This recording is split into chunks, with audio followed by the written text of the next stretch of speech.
Welcome to another edition of the It's Cavalier podcast, a late night edition at that.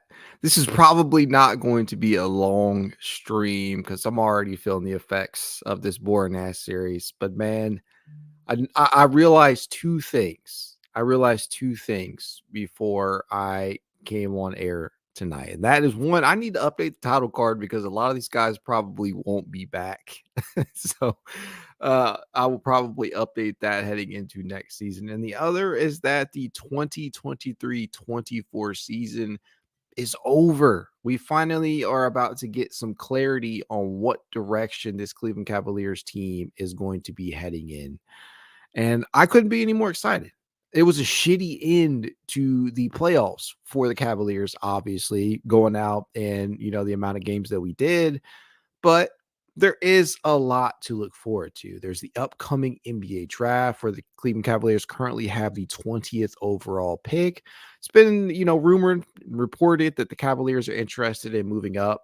Who knows if that'll actually happen? But if they don't, if there is no deal to be made, or if they don't ship that pick off packaged with a Jarrett Allen or a Darius Garland to some unknown team out there, I'm pretty sold on some of the guys, or I can be sold on some of the guys that are going to be available in that late to mid first area. I think there are a lot of different talented prospects that you could potentially end up with. And we know what the biggest needs for this team are right now. You need a bigger wing. Love Max Strus. I thought he added a lot to the table this year outside of just the pure shooting that he was rumored to bring to the table. And I know that it was not the most efficient season for him. I understand that. I get that. And the thing with me though is that he adds more than advertised. But even with that being the case, I think we can all agree that we would like to see a bigger wing. Some 6'8", 6'9" motherfucker out there in the starting lineup opposite Darius Garland, Donovan Mitchell, Jarrett Allen, Evan Mobley. And honestly, I don't know if that's going to be the starting unit heading into the 2024-25 season. But if it is, I would like to address the position groups that we know we need right now. We need a bigger wing. That has to be done this offseason, whether you're doing it in the draft, you're doing it through free agency, or via trade. You need a reliable third big. You guys know who my favorites are for that. I don't have to mention them, but I suppose I will. Tyler Smith, Deron Holmes. Got to figure out a way to get one of those guys. There are a handful of bigs in this draft that I would like to see.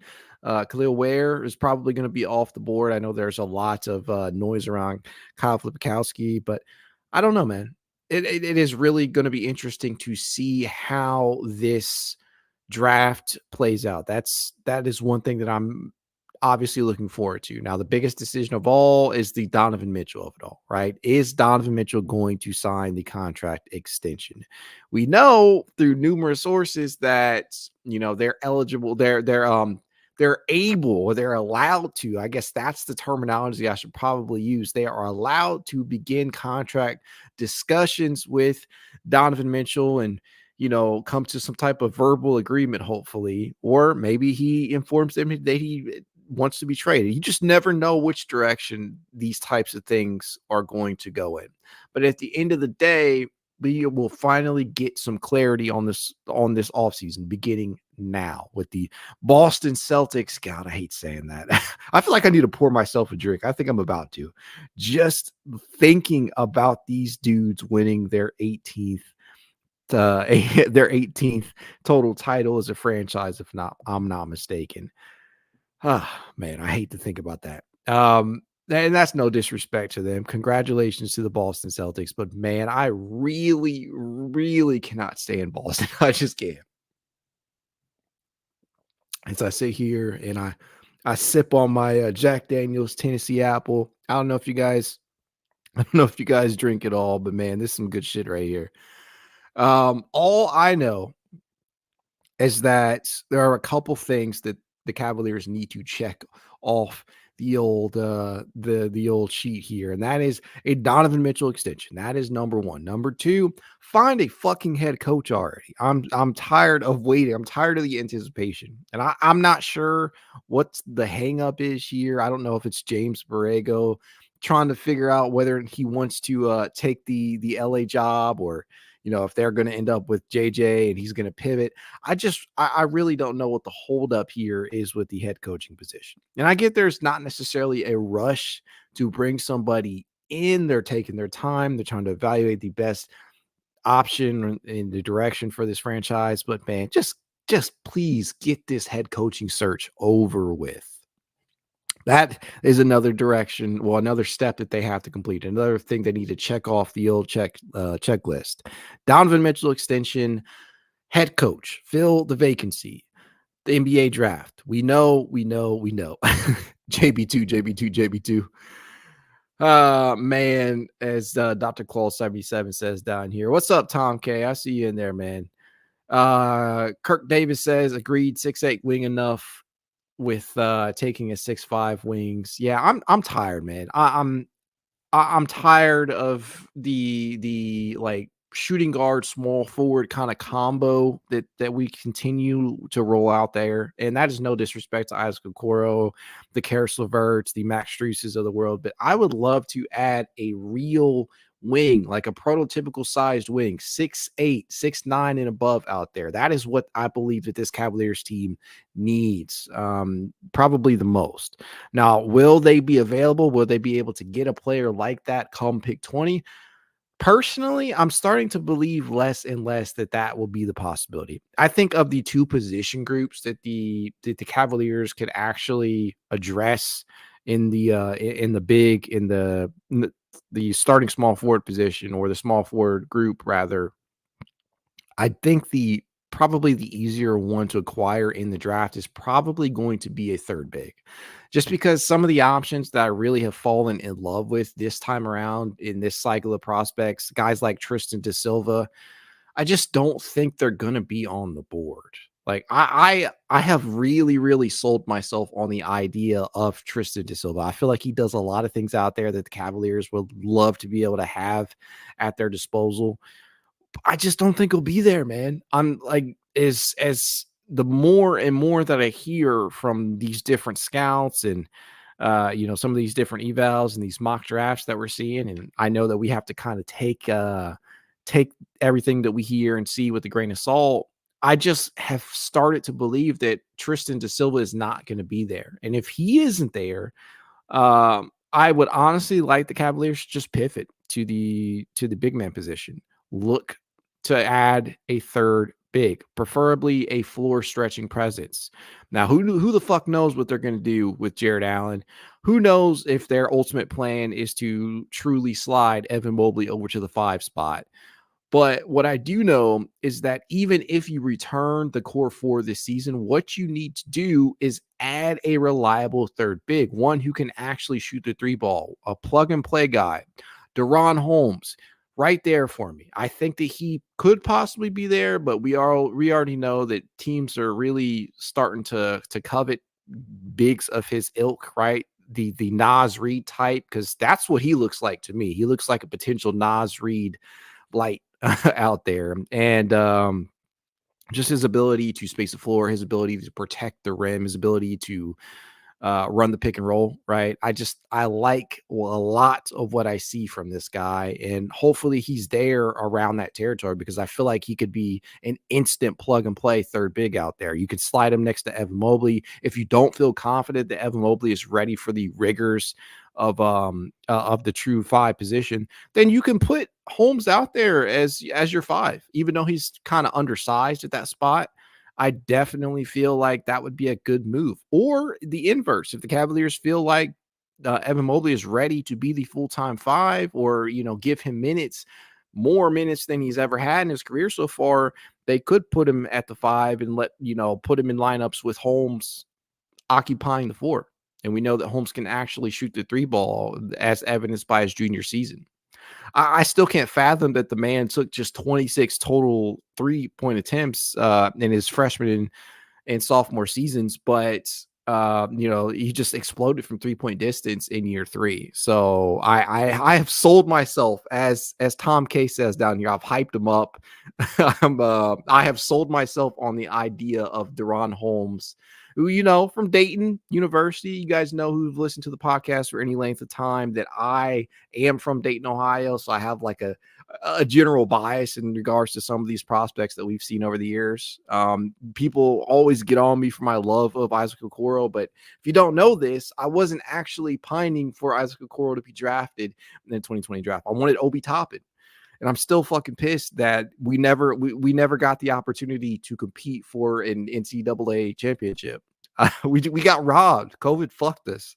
So I'm just like, man, I would love to have a UD prospect on the Cleveland Cavaliers. And I think Deron Holmes would fit the bill, right? He's exactly what we need, honestly. He can space the floor, he can protect the rim, so you don't really lose a lot defensively out there. And he has shown some semblance of switchability. Now, I'm not going to go outright and say that he's Jarrett Allen or Evan Mobley level switchability out there, but he has shown the ability to stay in front of quicker, smaller guys on occasion. And his ability to protect the rim, it's on the film, right? You watch the film, that becomes apparent to you. You look at the stats, that those will tell you that as well.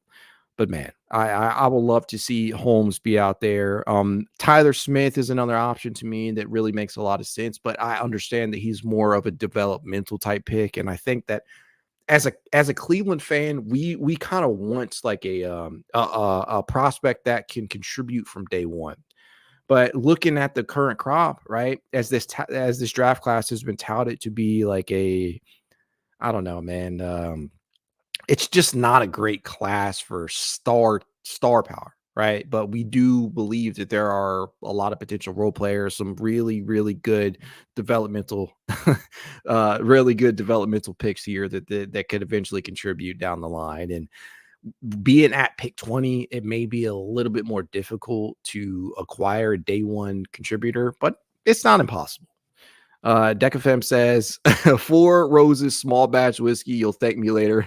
Maybe smoothest sip I've ever had. Thank you. I'm gonna have to try that. I'm over here sipping on my Jack over here. But yeah, I like what Tyler Smith would potentially be able to bring to the table. Tom K says Tyler Smith has that Ignite baggage.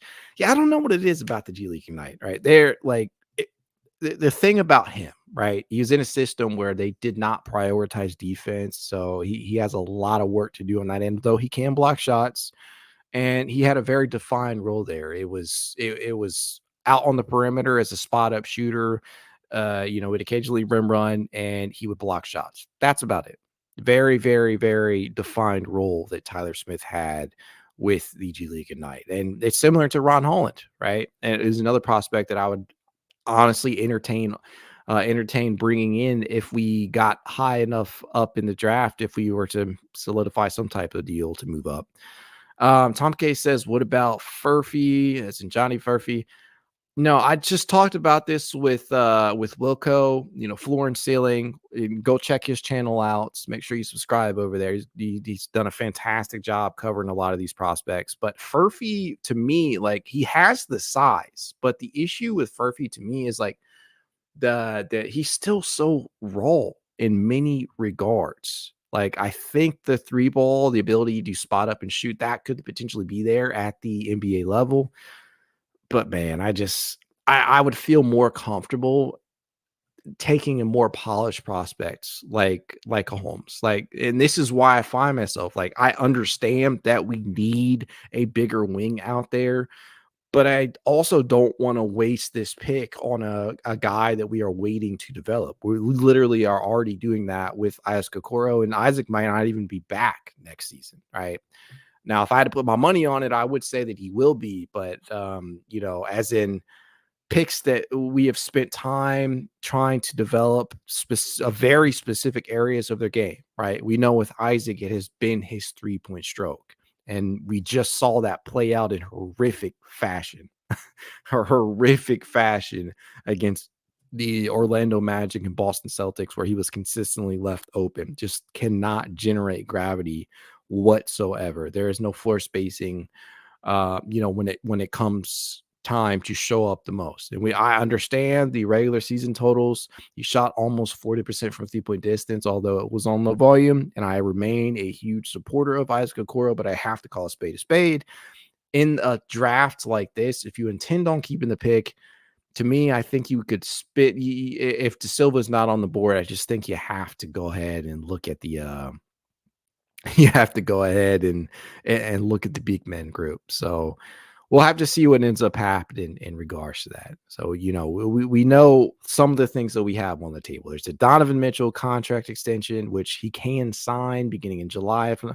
Is it June 30th or July? I don't know. I think they can offer him the deal on June 30th, but he can't sign until July. I think that's how it works. I could be wrong. I am not a new CBA guy. I am not going to be up here lying to you guys. I don't know anything in that regard. I've done some skimming, but I don't know all the ins and outs of this new CBA. But I think they can negotiate. Now that the finals are over, I think that at 12:01, I think that's when the period begins. I don't fucking know. But I think that they can begin negotiating the day after the finals. They can present the offer to him on June 30th, and then he can sign. He can sign shortly after that. But that's, to me, I think that is something that they're going to have to figure out here very soon. And I can't wait to see that news. I cannot wait to see that Shams or Woj tweet come across my phone that Donovan Mitchell has signed on for the foreseeable future. And I understand that even with that being the case, even when that gets done, because I believe it will, I'm very much a speak it into existence type of guy. So I'm going to say he's going to sign that extension.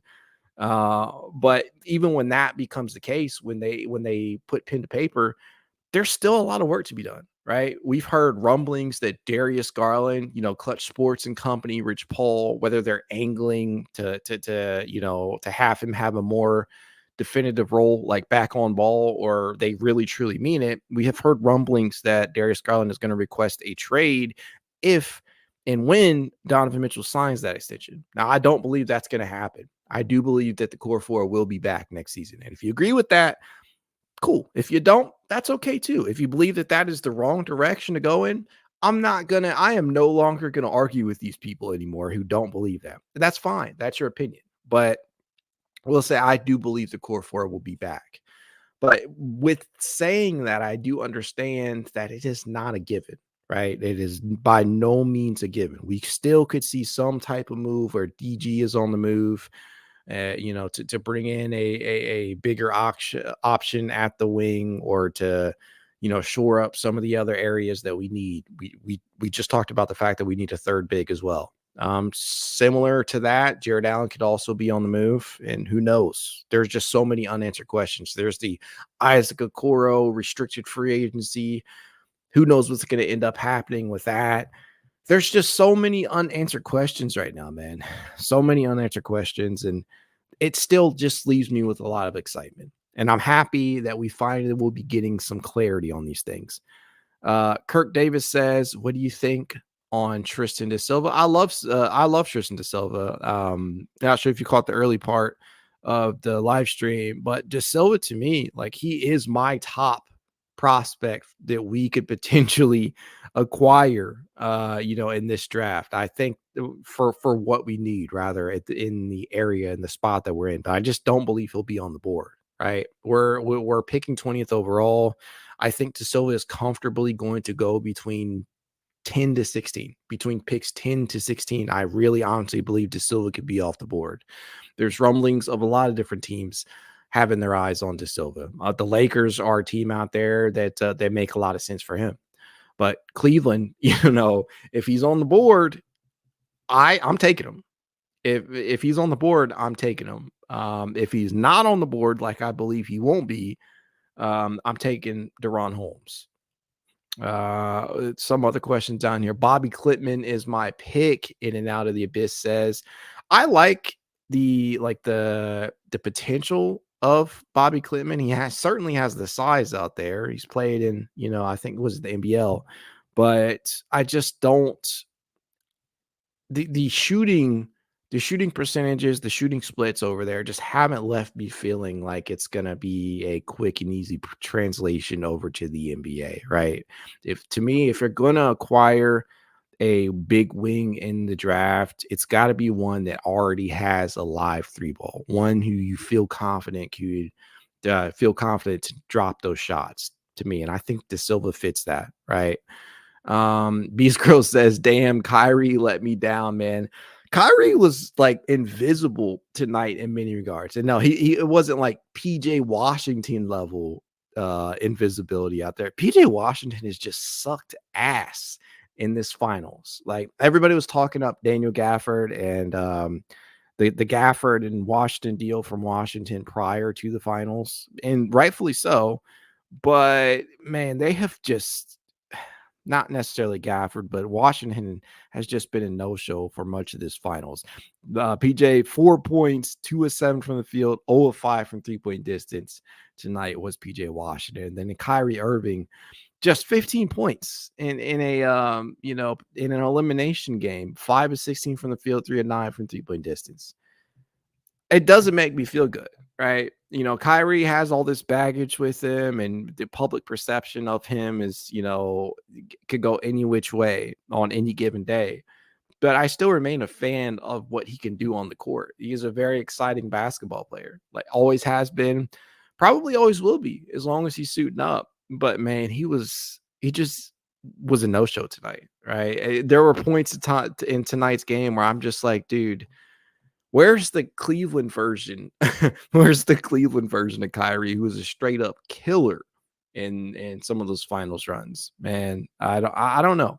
And for anybody who had any transgressions with him, this probably only added fuel to the fire. Like Kyrie, you're only a Robin, you can never really be a Batman out there. I don't know.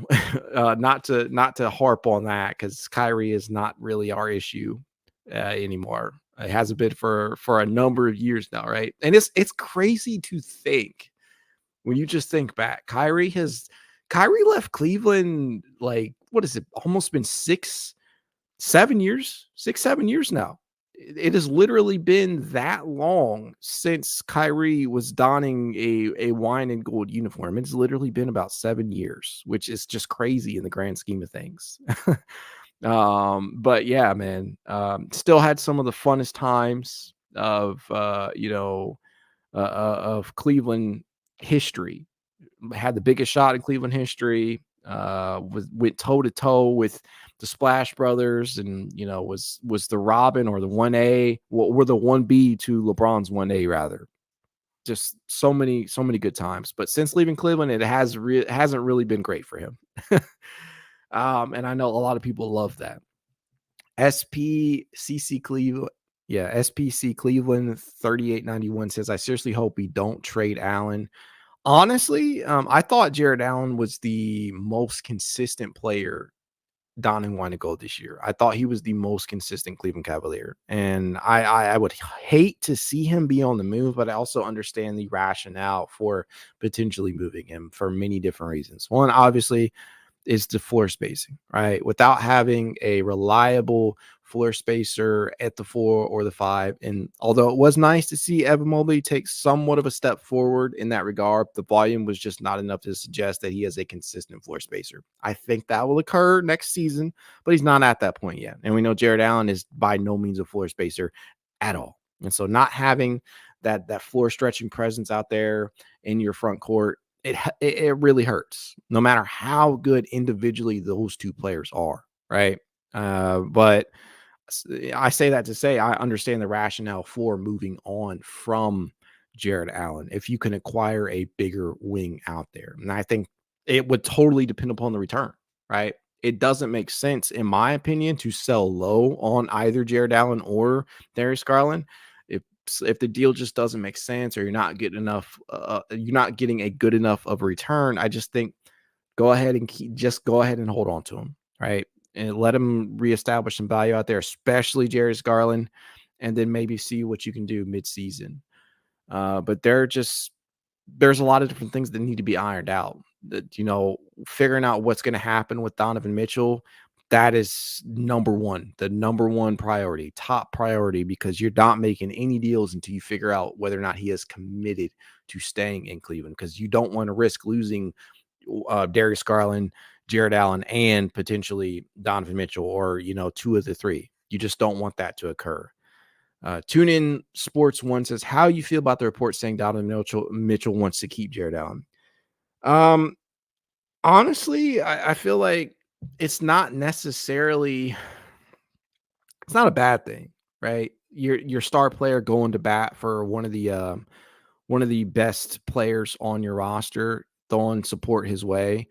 But I understand the hesitancy from the organization for potentially not wanting to do that, right? Because if Donovan Mitchell is telling you, hey, I want to keep this guy, or I don't want to see this guy moved, do you really have a choice? I don't know. It's kind of like Donovan cutting their legs out from underneath him, right? And I understand that no player has that kind of power, to make moves like that. We all speculated for years that LeBron, or, Le GM was making moves behind the scenes, right? He was the one really calling the shots. I suppose people still believe that over there in Los Angeles, but I don't think it's necessarily something that can hurt, but it's rough, man, because you want to be able to have that flexibility, because he is one of your only like real trade chips. He's on a team friendly deal. He's coming off a very good season, although it ended with an injury, right? It sucks. But at the end of the day, you also have to take everything here with a grain of salt, right? I'm sure if a deal was floated out there that Donovan Mitchell approved of, he would probably have no issue moving Jarrett Allen if he decided that this is where he wanted to be and that it would improve the team. The only thing that, the conspiracy theorist in me is like, okay, is he saying this because he knows that they're not, he's not going to resign and he doesn't want Cleveland to move off of one of these core pieces? That's what the conspiracy theorist in me, is saying. But overall, I don't think it's a bad thing that our best player is coming to bat for another one of our best players, right? Kirk Davis says, we just need a coach that can tap into the development of our core four. And that's how I feel. But at the end of the day, like, there's only going to be so much that a James Borrego or a Kenny Atkinson or a Chris Quinn, some other name, Dave Adelman, anybody you could throw out there, Micah Nori. There's only going to be so much that a new voice and a new tactician could do to get more out of that front court, right? Without the ability to space the floor. So I don't know. It's tough, man. It's tough. Tom K says core four deserve a look with new offensive minded coach and hopefully some playable bigger wings. I agree. And this is part of the reason why I say, I've been saying recently that I am open to the idea of the core four returning, because I want to see what a new voice could do. But I understand the risks behind that, right? The risks are that you enter the season without that same issue, right? With that same issue, rather, of the non-existent floor spacing. Because again, there's only so much that a new offensive mind will be able to do with that in mind. Tom K also says, you see McNuggets break down a Borrego offense. It looks like it could really work. I do believe it could work. I have to see it play out. I have to see it play out over a large enough sample size to really buy into that idea, right? And you can't do that with right. R. Jones says, stop saying right. Just in my vocabulary, man. One of the words that I use the most. Right. That said, I do believe that an offensive approach that is different from that of JB, who a lot of people thought didn't have an offensive approach at all, just very vanilla, very bland offense, right? Or lack of an offense, rather. And for him, it was high pick and roll constantly. High pick and roll. We spammed the hell out of that shit. And there's only so much that you can do to make up for that lack of floor spacing out there, right? Eventually teams are just going to sag off Evan Mobley. They're obviously going to pay no attention to Isaac Okoro when he's out there playing big minutes. They're not going to pay attention to Jarrett Allen, and they're going to double team Darius Garland and Donovan Mitchell. We saw it play out time and time again. Just happened way too often over the course of these last 2 seasons. Paramjot Sandhu says Braun is coming back if he wants to catch that ghost. Then he should. It makes perfect sense. We have a win now team. Why not come home, King? I just don't think it's gonna happen, right?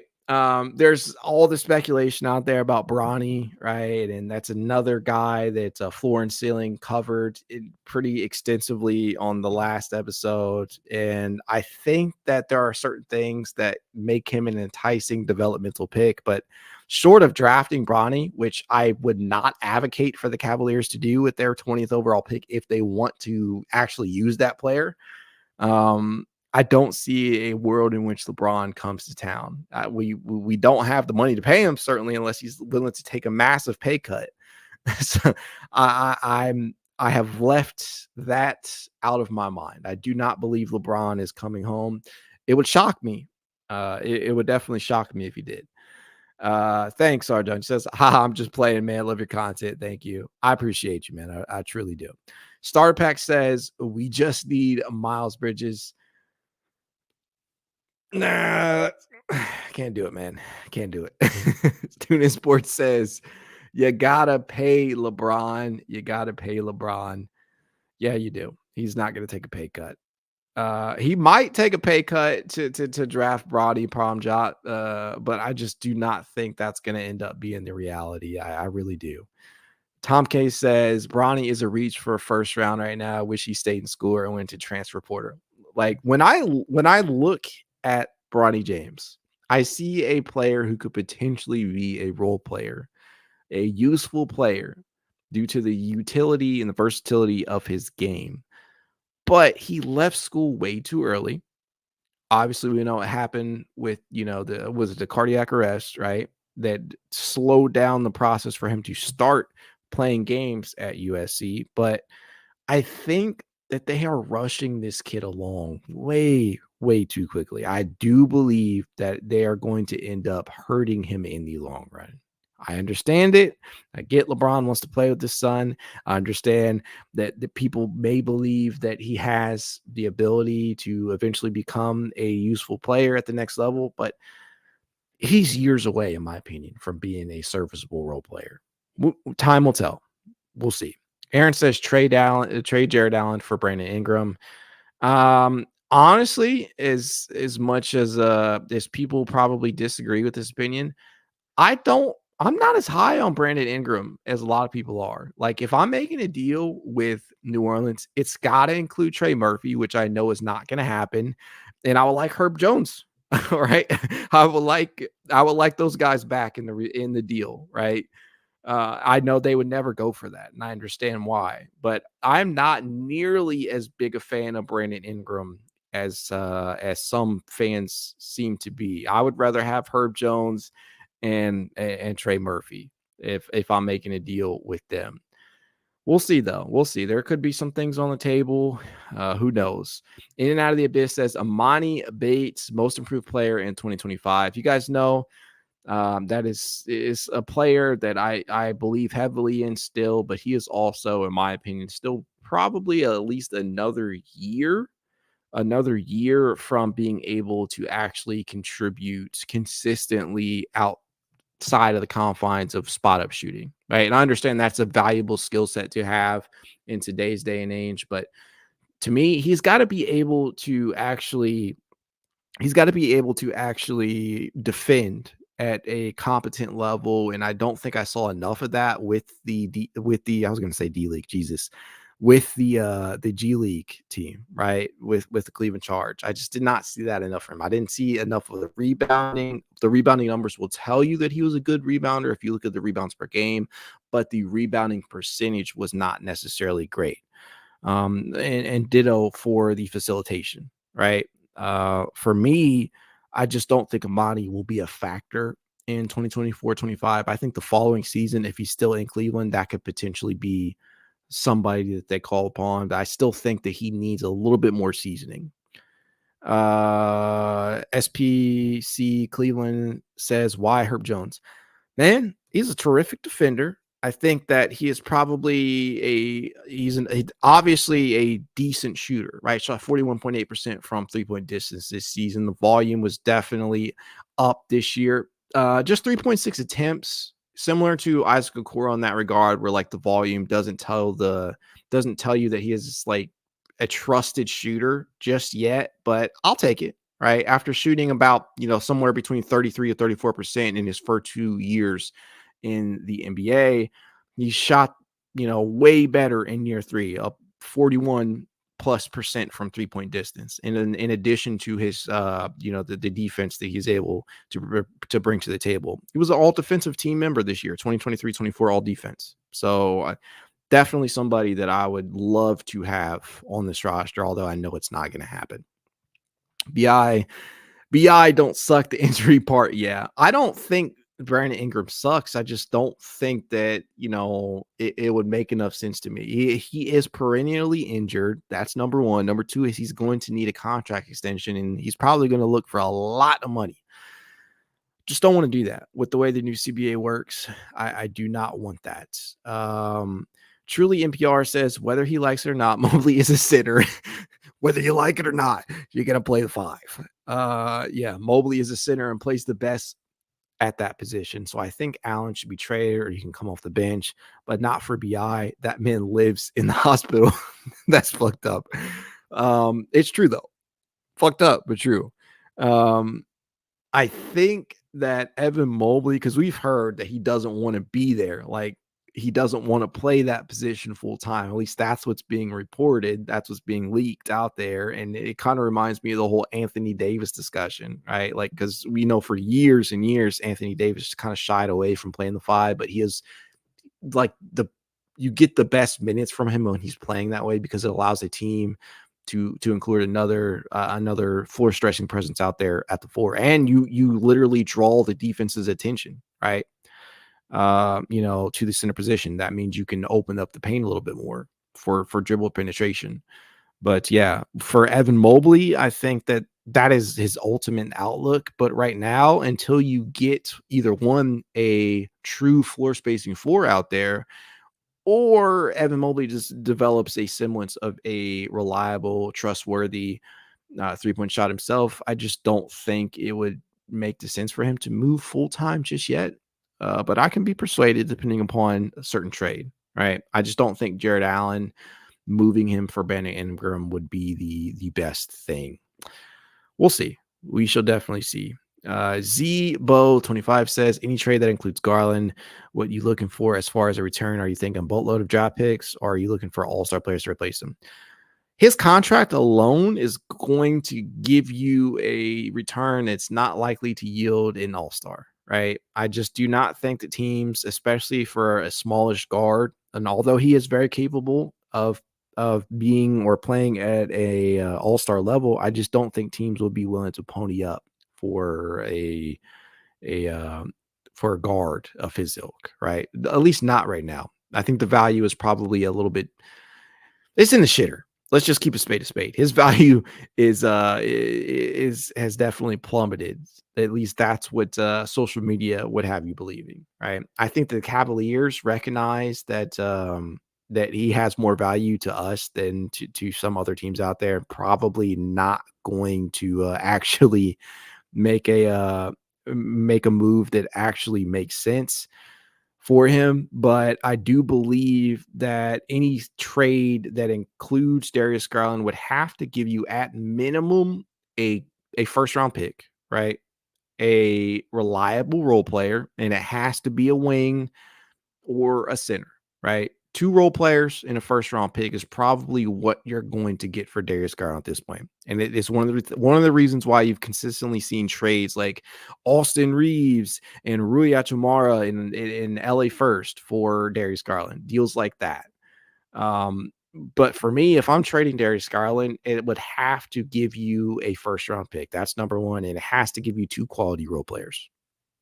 You're not going to get an all-star back. That's the nature of the beast. He's on a very, very, very high numbered salary, and he's coming off the worst season since his rookie year.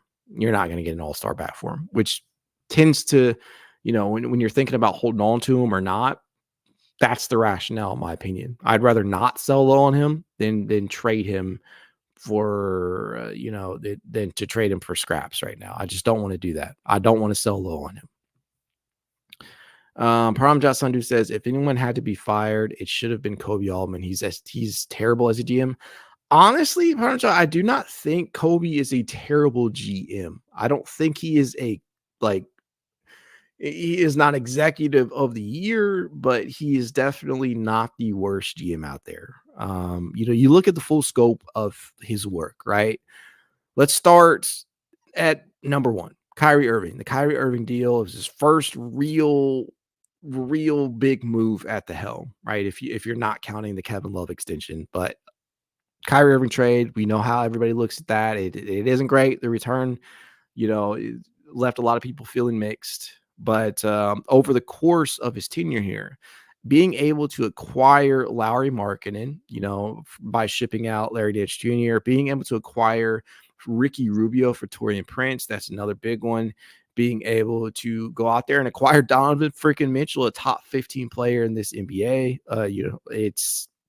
that just doesn't happen for small market teams too often. Being able to acquire a top 15 player for what we traded to get him for. And you look at some of the undrafted talent, right? Being able to scout undrafted talent where other teams have failed at.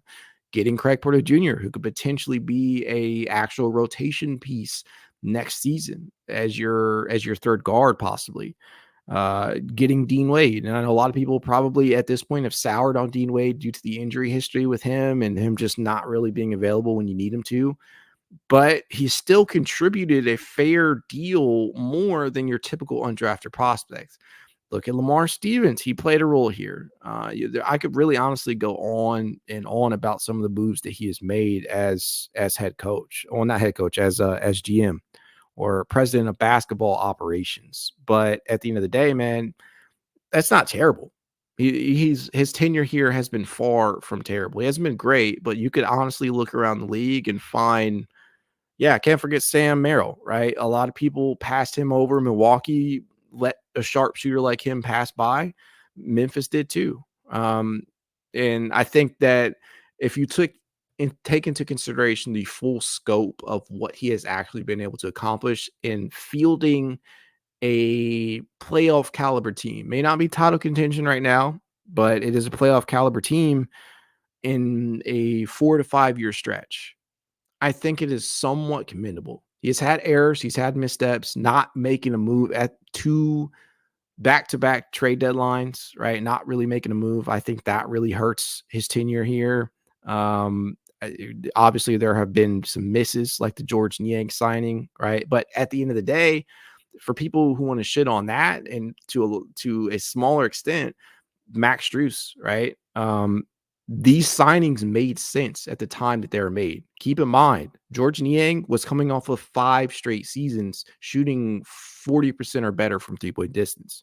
Keep in mind that Max Strus was coming off an NBA Finals appearance with the Miami Heat, right? And he looked like the sharpshooter, the volume shooter that we actually needed. And Max, although he had a lackluster shooting a lackluster season from a percentage perspective, he actually added a lot of different values to the Cavaliers. And so some of these moves that Kobe has made over his tenure here, they have actually paid off. So again, not executive of the year, but if Donovan Mitchell extends, I think you have to kind of give it up to Kobe. But again, I recognize that this is probably his final chance, right? Final chance. That is that's where I'm at. Marmjot says our roster needs depth. Look, man, we can't really complain too much about trying to compete with the Bostons of the world. Do you know how long that duo in Tatum and Brown have been together? They have shuffled guys in and out over the years. It's not like they just did this overnight, man. These things take time. And that's my thing. For everybody who wants to just skip the process here. It took Boston years to get to this point. Took them years to get to this point. Look at the Denver Nuggets. It took them years to get to the point where they were championship contenders. It is what it is. We don't want to be patient, but we still kind of have to be patient. It's just the nature of the beast at this point. But I think that Kobe is probably going to do his best because his ass is on the line right now, right? Your job is on the line. You have no choice at this point. It is what it is. Truly, NPR says, nah, Max was a great signing. Even though he was inconsistent with the shooting, he brought in great defense, rebounded very well for his size, and passed very well too. Just an all-around solid guy. Yeah, I agree. I completely, wholeheartedly agree with that. I think that a lot of people still, though, truly, a lot of people still believe that signing was not a good one, right? A lot of people still believe that. But we'll see. We'll see. La Familia Exotic Kindle says, didn't Niang play garbage time minutes with the 76ers? He definitely has some seasons where he kind of tailed off towards the end of the year and wasn't a factor in playoff rotations. But the fact still remains. We did shoot 40+% in 5 straight seasons. It wasn't all garbage minutes. He did some of that in Utah. He did some of that in Philly. So began his career, if I'm not mistaken, with the Indiana Pacers. Tom K says, can't have DG in the East, rather send him to Spurs or Pels if I have to move him. I think that DG is going to end up staying put with the Cavs, but I do agree if you end up moving him, it's got to be to the Western Conference. And if you're moving him to the Spurs, the only real deal I'd like to make would have to include Devin Vassell. I get that they have some pieces there that some people might find enticing. Keldon Johnson, Malachi Branham, guys like that. Jeremy Sohan. There is a couple of prospects on that team that will probably develop into solid NBA contributors. But when I look at the fact that the Cavaliers need like a real contributor right now, somebody that they don't need to wait to develop, especially in terms of shooting, I don't know. If it's not Devin Vassell, I probably don't want it. We'll see, though. Kirk Davis says, I think we can end up like the Kings in the coming years. I guess my question is, what do you mean by that? What do you mean by that? SPC Cleveland says, I'll give him a second chance this upcoming season, but Strus is on very, very thin ice. I get it. I understand it. But at the same time, it's probably going to depend heavily upon what is done this offseason. If the Cavaliers end up acquiring a bigger wing, you're probably sliding Max Strus to the bench, and you might actually be better for it. If they don't, then prepare to enter the 24-25 season with Max Strus as your starting 3 yet again. Tom says, if Cavs can get solid small forward for DG, could move Max to 2. You could, but I don't think you're going to be able to do that, honestly. We shall see. Dan isn't getting younger. I'm sure he will do anything in his power to improve the team. I think so, says Paramjot Sandhu. I think that the rumors, honestly, that Kobe himself even alluded to that Dan would be a little bit more active in this offseason, some of the moves that will be made, that Dan is going to do his part, but still, I think at the end of the day, this is all Kobe. This is all Kobe right now. And as TuneIn Sports says down here, a wing and a floor spacing big, please. If they are able to accomplish that, and let me just get this off my chest right now. Let me just say this. If the Cavaliers are able to re-sign Donovan Mitchell, if they are able to acquire a bigger wing who can actually shoot, and if they are able to acquire a big man, a third big, preferably a floor stretching presence, I will consider this offseason a success. Everything else will be icing on the cake. If those 3 things are done, I will consider this a successful offseason because 1, you're retaining a top 15 player in Donovan Mitchell. And yes, I believe he is top 15. 2, if you're able to acquire a bigger wing, you feel a lot better about the smallish backcourt that you have. And 3, if you acquire that third big, that floor stretching presence out there that will be plug and play, that you can slide next to Evan Mobley or Jarrett Allen, in certain lineups, I feel like you will have had a successful offseason. There will be other moves to be made. The Cavaliers will do what they can to improve on the margins. But if you do those 3 things, I believe that it will be a successful offseason. um, we'll see. We shall definitely see. Lynn Meyer says, why are they waiting to hire a coach? There are any number of reasons, honestly, Lynn. It could be that they are waiting to interview somebody on one of these 2 coaching staffs. It could be that they want to get Donovan Mitchell signed first before they choose which coach they're going to go after. It could be that the coaches themselves are waiting out the best options, right? We've already heard numerous reports that James Borrego likes LA, as a coaching destination. That's definitely in consideration. And maybe he's waiting to see if JJ Redick takes that position or whatever happens rather with the Lakers job. Who knows? I know they interviewed a lot of candidates. I feel pretty confident about a decent number of the candidates, but everybody's coming with some red flags or some question marks, right? Either guys have not coached before at the head coaching level, or they're retreads like Kenny Atkinson and James Borrego, right? A lot of different things that needs to be answered this offseason. But one thing's for certain, and that is that I am damn excited about the prospects of improving, because I think that is what's going to happen. I think that the Cavaliers will walk away from this offseason an improved team. Time will tell. We'll see. But before I get out of here, just got to make mention, if you'd like to support the podcast in a small but helpful way, please do consider becoming a member over on Patreon. You can become a member for as little as $1 a month. I produce the Cavs content all day long, right? All year long. But, being able to monetize off of it because of YouTube's shitty monetization, it makes it more worth the time and effort that I put into it. So I appreciate whatever help you guys can. If you don't, that's okay too. I'll still be here to provide the weekly Cavs content. If you'd like to be added to the It's Cavalier Discord chat, you know what to do. Leave a rating, leave a review, send a screenshot of said review to itscavalier53@gmail.com, and I will definitely send you an invite over there. That said, hopefully the Cavaliers are able to start making some of these moves soon.